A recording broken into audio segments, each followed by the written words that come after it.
So, hello everyone. So, my name is Sheikh Islam. So, today we will talk about conformational analysis of acyclic alkanes. Okay. So, for this topic, so if you wish, you could study the textbook Organic Chemistry by David A Klein, 4th edition. Okay. Chapter 4 for your further reading. Okay. So you can actually take a look on the textbook for further study. Okay. Now conformation analysis. So what is conformation of molecules? Okay. So basically, conformation it refers to the different three-dimensional spatial arrangement of atoms or groups, okay, of a molecule. Okay, what does it mean? So whenever we have any organic molecule, okay, so in each of the carbon atom, so organic chemistry is the chemistry of carbon, right? On each of the carbon atom, there are certain groups or atom attached to it, okay, and we already know about it. Whenever we have carbon-carbon single bond, they can rotate. Just like so, whenever you have carbon-carbon single bond, it can rotate. Or if you have carbon-hydrogen single bond or any single bond, they can freely rotate. So whenever look, so this carbon-carbon bond, so there is a carbon, here is another carbon. Whenever it rotates, okay, and the corresponding groups, so their spatial arrangement, like the arrangement in three-dimensional space, okay, so they are changing. Okay, whenever they are changing for different arrangement, okay, so their relative position actually is changing. Okay, their relative position is changing. So these kind of things we call it conformation. Okay, and this every difference arrangement or spatial means like in three-dimensional space, in three-dimensional space, in three-dimensionally like their arrangement, we call it spatial arrangement. Okay. So all this spatial arrangement we call it conformers. We call it conformers. So these conformers, they are not actually isomerism. They are not actually isomer to each other. Like cis trans isomer or enantiomer, they are actually an isomer, but they are not actually isomer. So rather, so what happens? So they are interconvertible. So whenever we have this arrangement, so we can actually easily get it in here, or you can easily get it in here. They are interconvertible, but they have different level of energy, different level of potential energy. So for some of the conformers, we have more energy, and some of the conformers we have less energy. That's the thing we are going to learn in next slides. Okay. Now, so how to draw actually conformers? So we learned that. So whenever we rotate carbon-carbon bond, single bond, so we can have different three-dimensional arrangement that are known as conformers. So how do we rotate conformers? Or my bad. So how do we actually draw? How do we represent conformer? As I said, this is three-dimensional structure, like three-dimensional. But we need to draw or we need to represent it in two-dimensional space, like on paper or in a board. Okay. So there are different strategy we can do it. So one is known as wedges and dash, another is wedges and dash. So like this one, we consider this one. So let's consider, so this is the structure of ethane.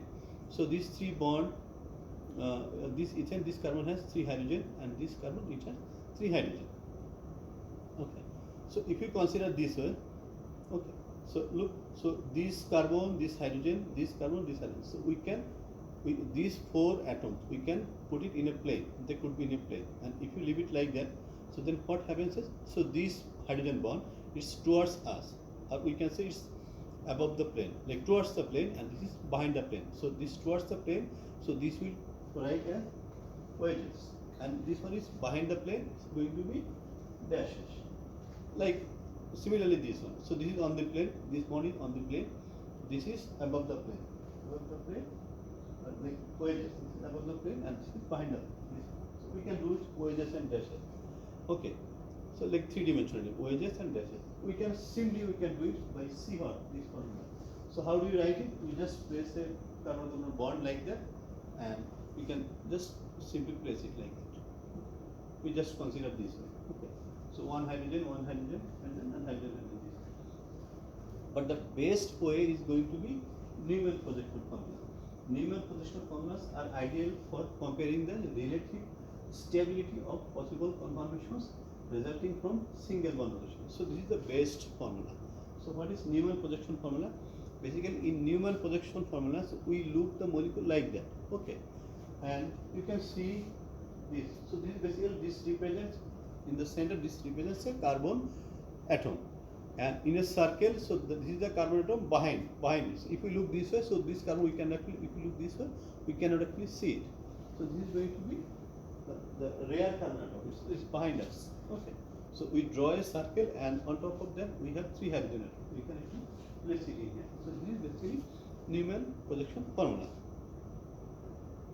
Did you get it? Do you have any question? If you have any question, feel free to ask.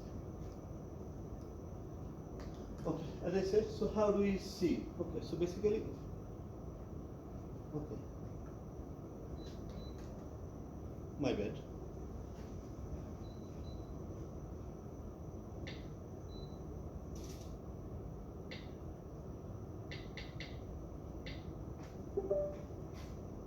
Okay.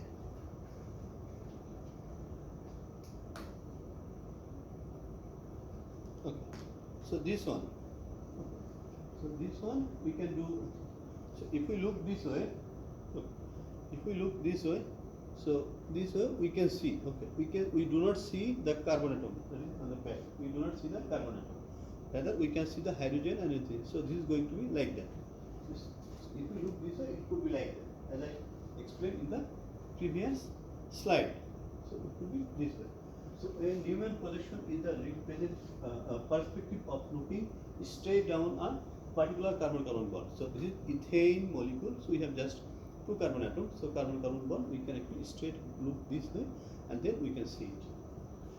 And then we show the front carbon as a point. So this is going to be front carbon, as I already explained, and the back carbon as a large circle behind it. So going to be large circle. So this carbon is going to be behind it.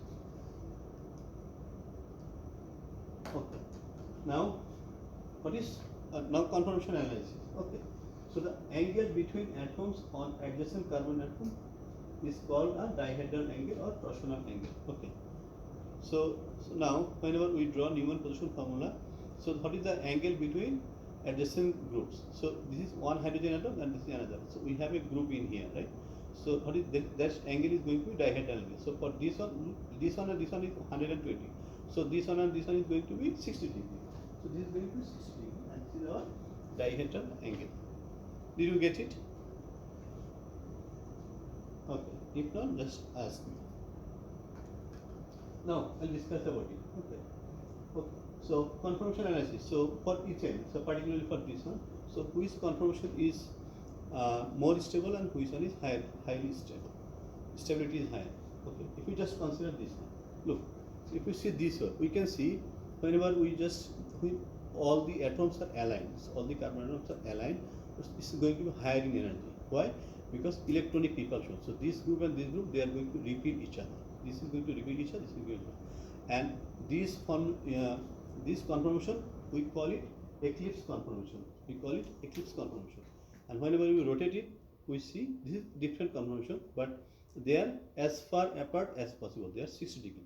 And this one we call it staggered conformation. In staggered conformation, the dihedral angle is 60 degree, and eclipse conformation, the dihedral angle is going to be 0 degree. Okay. Now this is, so for ethane, the staggered conformation is going to be more stable and it will have lower potential energy. And eclipse conformation, it will have the higher. I would say for this one, it will have highest potential energy. And the difference in energy between this eclipsed and staggered is going to be 12 kilojoule per mole. Like staggered, this is staggered, it will have 12 kilojoule per mole energy less, and this eclipse, it will have 12 kilojoule per mole energy more. It will have more energy than staggered conformation. Did you get it? Okay, then I can explain more. So this is actually potential energy diagram. So we can see whenever we rotate, so this is actually an eclipse, we rotate 60 degree, staggered, again 60 degree, again eclipse, again staggered, again. So this way. So we see for eclipse we have higher energy, highest energy I would say, because for ether we have just two conformation, stagger and eclipse. So whenever we rotate, so eclipse is going to be, I said, eclipse is going to be 12 kilojoule per mole more in energy than stagger conformations. Okay. Did you get it? Okay. If not, then ask me. I can explain a little bit more.